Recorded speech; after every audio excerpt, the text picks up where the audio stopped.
everyone, we are a team from Georgia State University. Our project is Aid Rescue.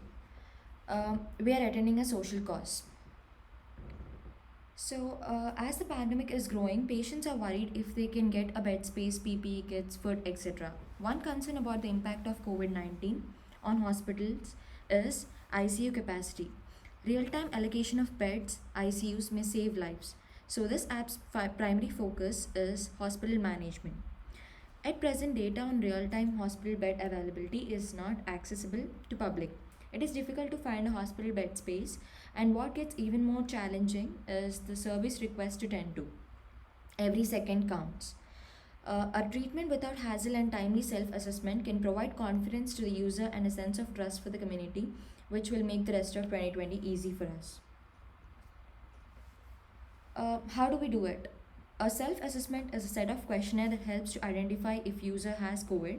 After the assessment, they can visit a nearby testing center to confirm. Once the user is COVID positive, they can act fast by registering a bed space for themselves at the nearby hospital. Once they allotted a bed space and it taken initial care of, they can request for additional resources like food, PPE kits, etc. from the app itself.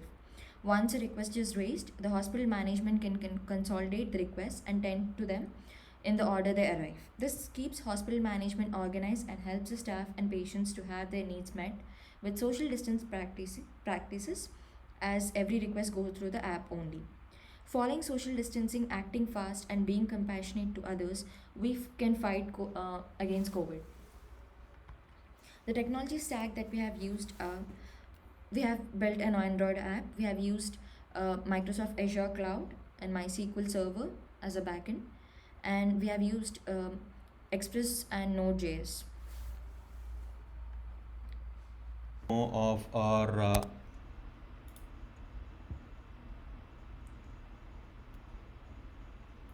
so there is a splash screen where we have an animation and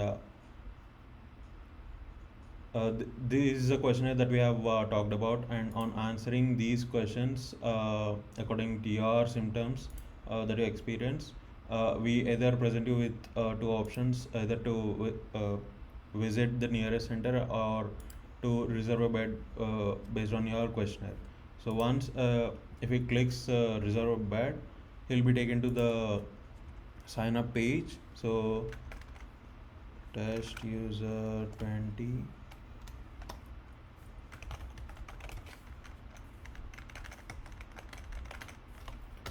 On successful register, he'll be taken to the dashboard. As you can see, this is a first time login.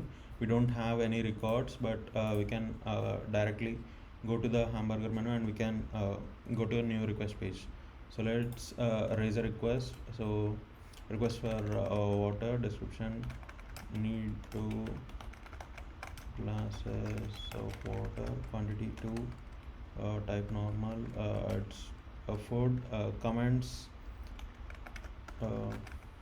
need chilled water, place request. So these requests that you have placed right now, so we can edit and the close request as well from here. So if I click edit water whole water update request, so it updated. Now let us see what we have used for the backend.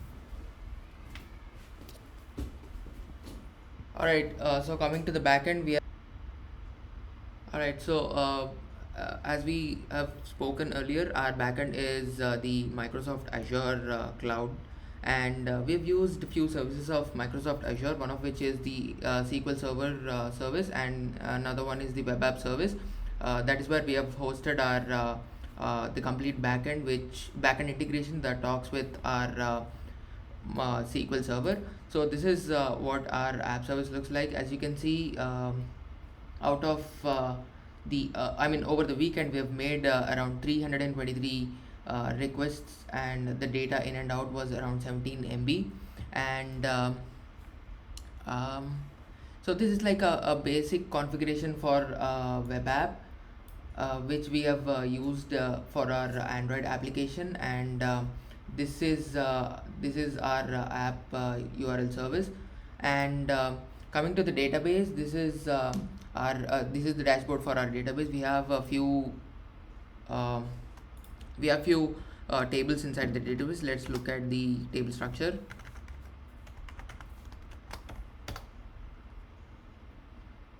Alright, so for now we have like users and requests. So users is where all the authentication login register is taken care of, and then requests are the ones that my friend has shown previously, wherein you can raise a request and that gets stored in here.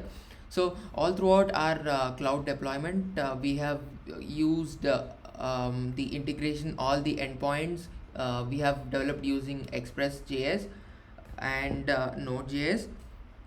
So all right, so this is the basic overview of our cloud deployment. Let's get back to the PowerPoint. That was our demo. Coming to our future scope, we have actually we have actually thought of performing an analysis on healthcare system capacity as compared to disease spread forecast, and efficiently plan on resources by density based spatial clustering to find the hotspots and brace for the impact. Now, based on the user activity, suggest to perform some safe cleanliness practices, and also based on the proximity of user with others, we've also thought of implementing a real-time update on exposure to COVID to avoid densely affected regions. And we've also planned on determining the safest paths through corona affected regions while traveling using the online sync and offline strategies. And finally, we've also put a thought onto uh, booking a cab after a bed is reserved, like whenever they're getting discharged or something like that. And thank you.